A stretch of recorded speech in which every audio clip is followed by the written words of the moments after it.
Wa yanbaghi li talibil ilmi ayastami'al ilma wal hikmah bi ta'zimi wal hurmati wa in sami'a mas'alatan wahidatan wa kalimatan wahidatan alfan maratin. Kemarin kita sudah menjelaskan tentang masalah kita hubungan dengan teman. Sekarang kita berhubungan dengan pelajaran-pelajaran yang dikasihkan guru kita, sikap kita.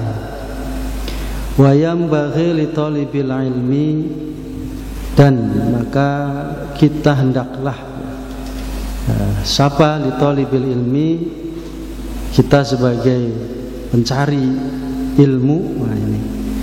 Jadi kalau kita merasa kita lagi mencari ilmu, lagi tolab, lagi belajar, baik pelajaran-pelajaran apapun lah, lebih khusus lagi kalau pelajaran kita pelajaran agama, apalagi kalau bicara ilmu-ilmu yang lainnya lebih dalam.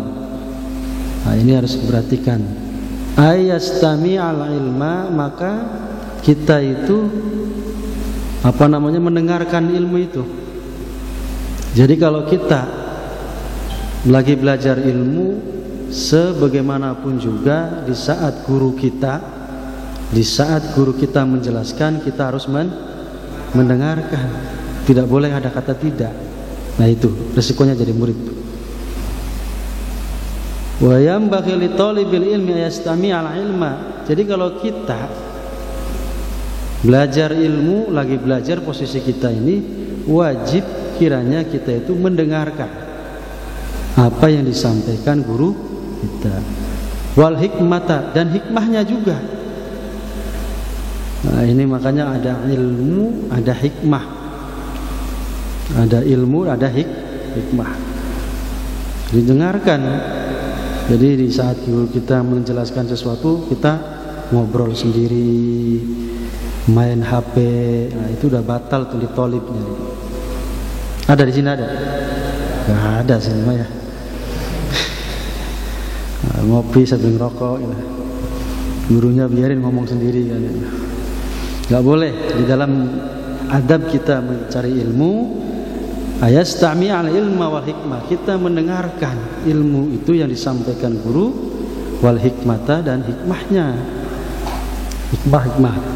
Terus apa lagi? Bita'zimi. Nah kita juga harus ta'zim apa yang disampaikan guru kita, ilmunya, hikmahnya, dan kita juga harus ta'zim wal hurmati, dan juga kita harus menghormatinya.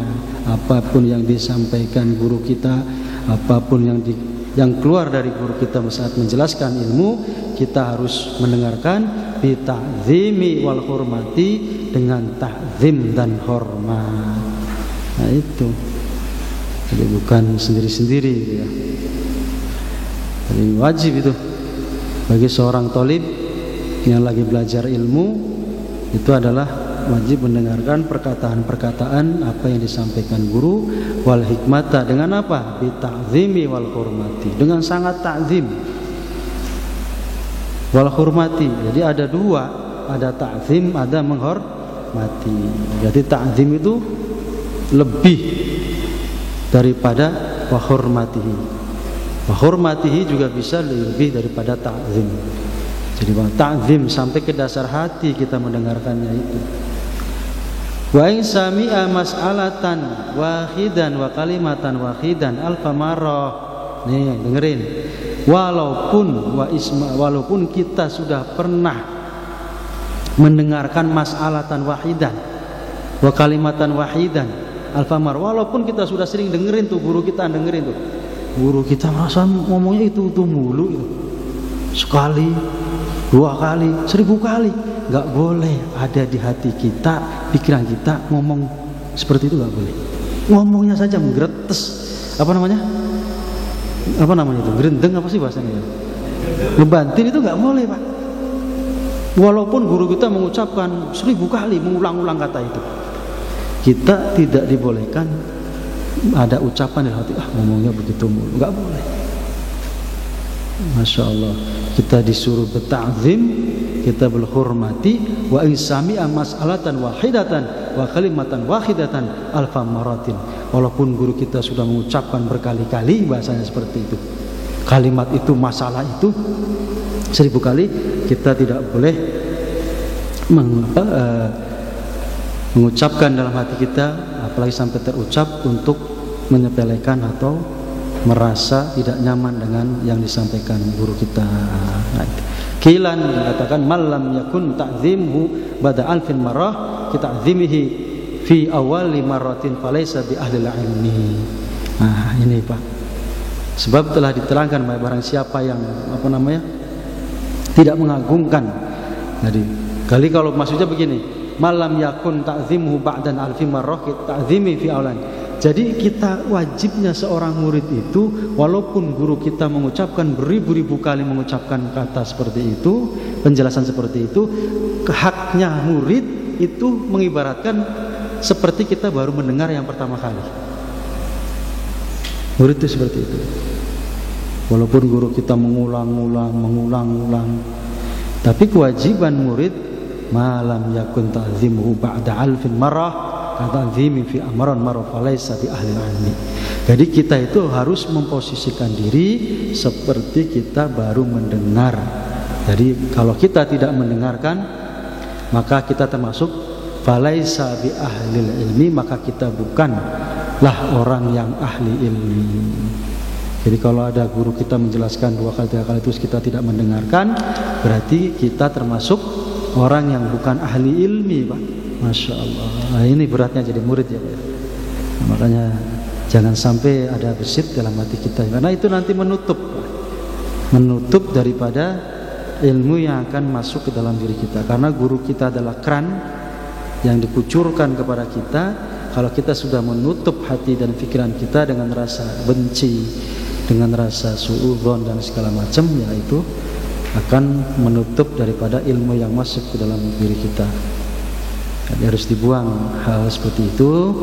Nah, ini bagi thalib, kalau kita merasa lagi belajar ya seperti itu. Wa yanbaghi li talibil ilmi alla yahtara an ilmin bi nafsihi.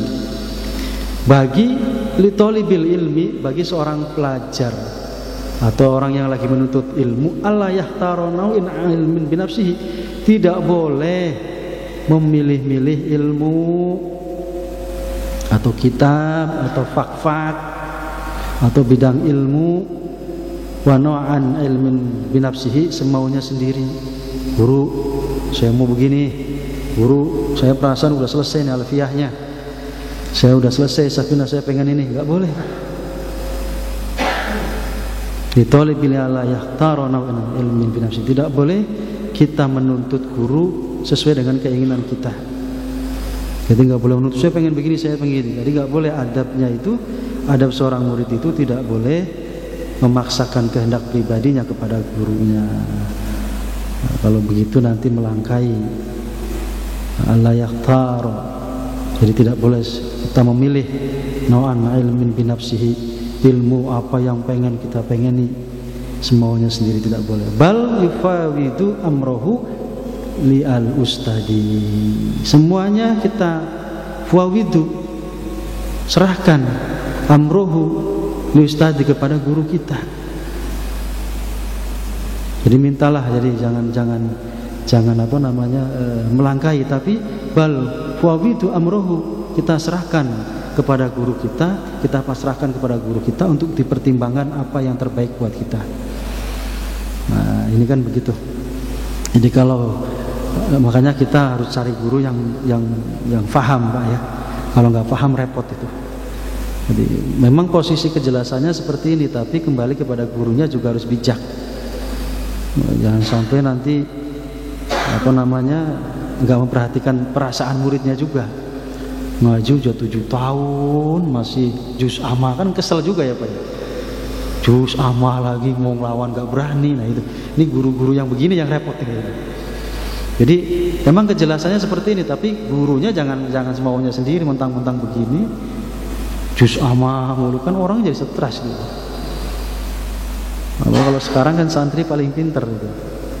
Kalau misalkan Pak Kiai, saya udah selesai nih safinah, saya mau ini ngaji Fathul Mu'in misalkan.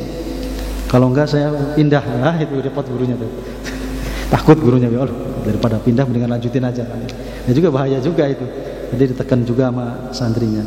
Hanya harus ada guru yang bijak. Tahu kalau guru yang bijak itu tahu kemampuan daripada santrinya, yang pantas enggak ini untuk maju, pantas enggak dia untuk bertahan. Nah, itu makanya kita harus cari guru yang bisa memahami batiniah dan kemampuan daripada santrinya. Kalau enggak repot. Jadi santri itu harus benar-benar ta'zim ya kepada guru.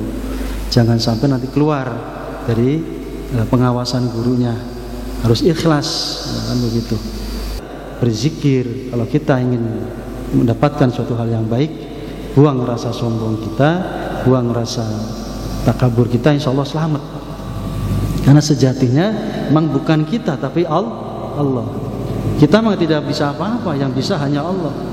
Hanya kalau kita bisa menjaga hati kita, bisa menjaga perasaan kita, bisa menjaga penyakit-penyakit hati, insya Allah dimanapun kita berada, apapun yang kita hadapi nggak masalah. Apalagi kalau kita sudah punya cara yang baik, tapi kita bisa jaga rasa itu, saya yakin kita tidak akan pernah terkalahkan. Karena kita bersama dengan Allah. Kalau sombong berarti kita keluar dari Allah itu. Merasa dia sendiri yang bisa. Nah ini begini, makanya wayam bagi thalibil ilmi ala yahtara min ilmin binafsi. Karena di sini latihannya di sini. Tapi juga guru harus bijak, kan begitu. Enggak boleh enggak ngerti perasaan santrinya. Santrinya mau ngaji di mana? Monggo, kalau memang mau, kalau mampu silakan. Karena ada batasan. Jadi bijak seperti itu. Enggak boleh merasa menguasai dan sebagainya. Silakan. Karena ilmu itu luas, ilmu itu di mana-mana, silakan. Jadi seorang guru harus bijak menghadapi santri-santrinya. Apalagi di zaman sekarang santri kan lebih luar biasa pemikirannya, beda dengan zaman dulu. Nah, bal yufawwidu amrahu li ustadi. Semuanya kita serahkan pertimbangannya kepada guru kita. Kenapa? Fa innal ustada qad hasala lahu tajarubu fi dzalika wa arafa ya bima yambahi likulli ahadin wa ma yaliku bitabi'atihi. Kenapa guru kita? Karena kita serahkan kepada guru kita. Ya ini nih kuncinya. Fa innal ustada qad hasala lahu. Karena guru kita sudah berhasil mendahului kita. Jadi jangan sampai nyari guru yang hanya apa namanya itu, kalau di mobil itu terminal itu naikin namanya calo. Jadi cari guru itu adalah fa innal ustada qad hasala lahu. Cari guru itu yang sudah pernah menjalankan itu semua. Kalau kita dikasih zikiran nama guru, ya gurunya sudah sampai ke sana. Nah, kamu ke Jakarta, gurunya aja belum pernah ke Jakarta, gimana tahunya? Jadi calo itu banyak sekarang, calo itu. Calo-calo itu banyak. Woi, naik. Dianya mah nggak naik, Pak itu. Nggak kemana-mana dianya. Ini bahaya ini. Makanya cari guru itu yang sudah pernah tujuan duluan. Jadi tahu nanti, oh belokan sini ada polisi, oh belokan sini ada jurang, oh belokan sini ada pohon gede, hati-hati. Tahu, bahkan ada pernah perampok yang menghadang mobil misalnya. Itu harus tahu gurunya. Lah ini ngajarin ini, tapi nggak pernah mengalami bahaya.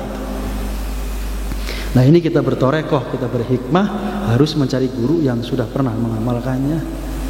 Jangan cari guru yang calo. Banyak calo sekarang tuh. Saya nih, Pulau Gadung, Surabaya, banyak tuh. Orang tapi nggak pernah dianya sampai ke Surabaya. Di mana berhentinya? Nah itu bahaya. Makanya kita harus cari fa innal ustada qad hasala lahu. Jadi kenapa kita harus ke guru, menyerahkan kepada guru? Karena guru adalah qad hasala lahu. Guru sudah berhasil, sudah mempelajarinya dulu, sudah ngaji dulu, kan begitu. Makanya wajar kalau kita minta pendapat. At-tajrubu fi dzalika wa arafa yang bahi likulli hadin mayaliku bi ta'zimi. Karena guru berpengalaman dan sudah sukses, makanya guru itu mengetahui fi dzalika wa arafa yang bahi likulli hadin, tahu persis apa yang menjadi bakatnya murid, dan juga wama yaliku bi tabiatihi, dan juga bakat dan kemampuan muridnya. Nah ini harus kita nyari guru yang tahu batinnya. Jadi jangan asal ngambil guru. Makanya kita serahkan, saya gimana guru, saya mau melanjutkan apa nih? Karena tahu, karena dengan satu amalan pun itu sudah cukup. Ada satu cerita kan gitu. Jadi satu muridnya ada banyak lah. Ya, sebenarnya banyak yang apa namanya, cerita-cerita seperti ini banyak lah. Satu murid cuma hanya dikasih amalan satu, tapi karena ta'zim ya kepada guru dan keyakinan kepada guru dan yakin kepada Allah, diamalkan itu amalan itu. Terus yang satu, masya Allah gitu kan. Jadi apa aja ditanyakan, semuanya diminta semuanya. Tapi nggak pernah mengamalkan. Apa yang terjadi? Yang mengamalkan inilah yang mendapatkan keberhasilan dan kesuksesan. Makanya di sini guru tahu kadang-kadang kapasitas murid dan kapasitas kemampuan yang bisa dimampukan. Mungkin kalau dikasih banyak nggak mampu. Nah, makanya kita sebagai murid ya harus memahami kondisi-kondisi seperti itu. Jadi wa ufawwidunya yufawwidhu amrohu ila ustadi, kita serahkan. Kenapa? Karena qad hasala, karena guru kita sudah berhasil, dan juga tajarubu, jadi guru kita juga sudah berpengalaman. Fidzalika, di hal-hal itu semua, ma'arafa yang bagi likulli hadin. Makanya kita harus memahami karakter guru kita sehingga kita mampu untuk menerima ilmu yang diberikan oleh guru kita. Kalau kita dikasih amalan seperti itu, kita amalkan, insya Allah Pak, apapun itu akan sampailah kepada tujuan kita. Jadi kalau kitanya mendapatkan ilmu tapi kita tidak mengamalkannya, sama saja, berarti kita juga tidak menghargai dan tidak juga ta'zim ya kepada guru. Nah itu yang harus kita pahami. Kewajiban sebagai thalib, kewajiban sebagai pelajar, sebagai pencari ilmu ya seperti itu. Ta'zimnya sampai ke seperti itu. Di kitabnya kita ta'zim, di teman kita juga kita ta'zim, di ucapan dan perkataan guru pun kita ta'zim. Sami'a, kita mendengarkan. Sami'tu malah kita itu. Aku mendengarkan. Sami'tu ya guru kan, sampai kita juga mendengarkan benar-benar apa sampai guru. Jadi tidak mengabaikan. Nah itu adalah seorang pelajar. Gitu.